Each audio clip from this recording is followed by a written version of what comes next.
नमस्कार. स्वयंपाकघर निलिमा किचनमध्ये आज आपण उकडीची किंवा तळणीची मोदक न बनवता खोबऱ्यापासून अगदी चविष्ट अगदी झटपट पद्धतीने तयार होणारे मोदक कसे बनवायचे ते आज आपण बघणार आहोत.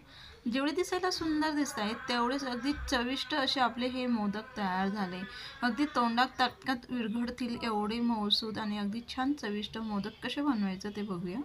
सर्वप्रथम इथे मी 1 वाटीभर ओलं खोबरं घेतले. ह्या पद्धतीने ओल्या खोबऱ्याचा जो काही काळा भाग असतो वरचा तो आपण काढून घेतला आहे. त्यानंतर काय करायचं, किसून न घेता ह्या पद्धतीने आपण अगदी बारीक त्याचे तुकडे तयार करून घ्यायचे आणि त्यानंतर लगेचच आपण आता हे मिक्सरच्या भांड्यामध्ये बारीक याला फिरून घेणार आहोत. बऱ्याच वेळेस काय होतं, आपण किसून घेतो पण किसलेलं जे खोबरं असतं ज्यावेळेस आपण मोदक असो किंवा त्याच्यापासून आपण ओळी बनवतो ते अगदी कसकस लागते. त्यासाठी काय करायचं मग, किसून न घेता तर मिक्सरला अशा पद्धतीने छान याचं बारीक पावडर तयार करून घ्यायचं. लगेचच काय करणार आहोत, अगदी परफेक्ट साखरेचं प्रमाणासाठी लगेचच हा किस जो आहे तो आपण एका वाटीने मोजून घेणार. यामुळे आपल्याला साखरेचं अगदी परफेक्ट प्रमाण समजतं आणि त्यामुळे काय होतं, जे आता आपले मोदक आहे अगदी जास्ती गोड किंवा अगदी कमी गोड अशा पद्धतीचे न होता अगदी परफेक्ट चविष्ट ते मोदक आपले तयार होतात. तर इथे सर्वप्रथम मी 1 वाटी भर किस हा मोजून घेतला आहे. तो लगेचच आपण दुसऱ्या भांड्यामध्ये काढून घेतला आहे. उरलेला देखील आपण मोजून घेणार आहोत. तर अशा पद्धतीने आता आपण मिक्सरच्या भांड्यातला संपूर्ण किस हा मोजून घेणार आहोत.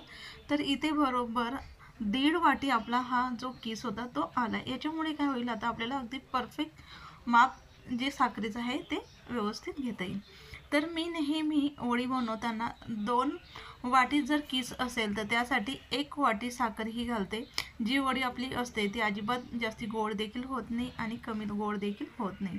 तर त्यानंतर इथे 1.5 वाटीसाठी इथे मी बरोबर अर्धा वाटीला अगदी थोडंसं जास्ती साखर घेतली.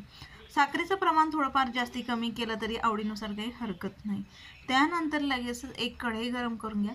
कढईमध्ये आपल्याला फक्त अर्धा चमच्यावर तूप घालायचे. अगदी जास्ती देखील आपल्याला यामध्ये तूप हे घालायचं नाही.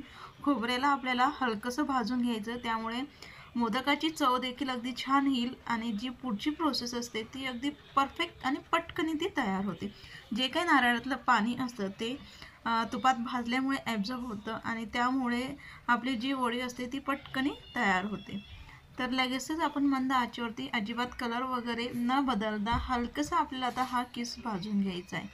बऱ्याच वेळेस काय करतो आपण, अगदी फुल गॅसवरती भाजायला घेतो आणि त्यामुळे जे खोबरं असतं लगेचच करपतं आणि त्यामुळे खोबऱ्याचा कलर बदलतो आणि चव देखील बदलते. म्हणून मंद आचेवरती एक किंवा 1.5 मिनिट बरंच आपल्याला याला भाजून घ्यायचं आहे. लगेचच आपल्याला समजतं खोबरं जे होतं अगदी मोकळं आपल्याला दिसायला सुरुवात झाली, म्हणजे अगदी परफेक्ट ते भाजून तयार झाले. त्यानंतर लगेच काय घेतलं, इथं अगदी फ्रेश असं अर्धा वाटी इथे मी मलाई घेतली. मलाईच्या जागेवरती आपण 1 कप दूध वापरलं तरी काही हरकत नाही किंवा दूध देखील आपल्याकडे नसेल तर मिल्क पावडर देखील आपण यामध्ये वापरलं तरी काही हरकत नाही किंवा खव्याचा देखील आपण वापर केला तरी काही हरकत नाही. तर इथं मी अर्धा वाटी अगदी फ्रेश असं हे वापरलं आहे, मलाई वापरली. त्यामुळे आपल्या मोदकांना अगदी छान चव ही येईल. तर पहिले आपण मलाईमध्ये व्यवस्थित खोबरं मिक्स करून घेतले आणि त्यानंतर जी अर्धा वाटी आपण साखर घेतली ती देखील यामध्ये टाकून याला व्यवस्थित मिक्स करून घेणार आहोत. तर जसजशी आता आपली साखर ही ह्या केसमध्ये मिक्स होईल आणि विरघळायला सुरुवात होईल तसतसं आपलं जे मिश्रण आहे अगदी पातळ व्हायला सुरुवात होईल. त्याच साखरेच्या पाण्यामध्ये आता आपल्याला जे काही खोबरं आहे ते छान शिजवून घ्यायचं आहे.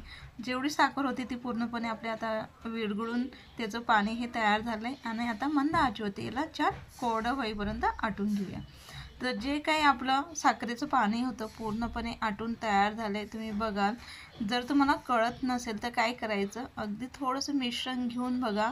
जर हाताला चिपकत नसेल तर समजून घ्या अगदी परफेक्ट जी आपली प्रोसेस आहे ती होते आणि आता आपल्याला गॅस हा लवकरच बंद करावा लागेल. तर हाताला अजिबात चिपकत नाही. आपण मिश्रण बघितलं तर त्याला व्यवस्थित पुन्हा मिक्स करून घ्या. अगदी कोरडं देखील आपल्याला दिसायला सुरुवात झाली. थोडंसं ओलसर आपल्याला वाटते पण गार झाल्यानंतर लगेचच ते कोरडं होतं. तर गॅस हा बंद करून घेतला आहे. त्यानंतर थोड्या वेळानंतर लगेच ते मिश्रण होतं ते एका पसरट मी प्लेटमध्ये काढून घेतलं, जेणेकरून कढईची जी हीट आहे ती कमी होईल आणि जे आपलं मिश्रण आहे लवकर ते गार होईल. म्हणून मी एका प्लेटमध्ये काढून त्याला पूर्णपणे गार हे करून घेतले. तर गार झाल्यानंतर तुम्ही बघाल जे मिश्रण होतं आपलं मोदकाचं अगदी घट्टसर गोळा त्याचा तयार होतोय। त्यानंतर लगेच मोदक बनवायचा साचा घ्या आणि ह्या साच्याने आता आपण मोदक हे बनवून घेणार आहोत। नक्की तुम्ही ह्या पद्धतीचे अगदी छान चटकदार मोदक हे तयार करून बघा, अगदी सर्वजण आवडून खातील एवढे छान असे आपले ओल्या नारळाचे मोदक हे तयार होतात। बनवायला देखील अगदी कमी वेळ लागतो, कमी साहित्य आणि झटपट होणारे अगदी छान चविष्ट आणि अगदी वेगळ्या पद्धतीचे आपले मोदक हे तयार झाले। जेवढे दिसायला सुंदर दिसत आहे तेवढे अगदी छान हे मोदक आपले तयार झाले। आता आपल्याला थोडे ओलसर हे वाटत आहेत आणि तेलकट देखील आपल्याला वाटत आहे, पण पुन्हा आणखी याला जसजसे पूर्णपणे गार होतील तेवढे अगदी कोरडे आपले हे मोदक दिसायला सुरुवात होते। मिल्क पावडर वगैरे मिल्क पावडरचे किंवा तळणीचे आणि चॉकलेट वगैरे आपण हे नेहमीच बनवत असतो, पण ह्या पद्धतीची अगदी चविष्ट आणि पौष्टिक असे आपले हे मोदक हे तयार होतात। अशाच पद्धतीने आता आपण संपूर्ण मिश्रणाचे मोदक हे तयार करून घेणार आहोत। तर दुसरा देखील अगदी छान असा आपला मोदक हा तयार झालाय। तर आता आपण संपूर्ण मोदक हे तयार करून घेतले। संपूर्ण मोदक तयार झाल्यानंतर तुम्ही बघाल तर थोड्या वेळानंतर पूर्णपणे आपले जे तेलकट दिसणारे जे मोदक आपल्याला वाटत होते ते अगदी पूर्ण कोरडे होऊन अगदी छान आपले मोदक तयार झाले। तर नक्की तुम्ही या पद्धतीने मोदक हे करून बघा, अगदी तोंडात टाकतात आपले आजी बाबा देखील अगदी आवडून खातील, त्यांना देखील अजिबात खाताना त्रास होणार नाही, एवढे छान चविष्ट असे आपले मोदक हे तयार आहे।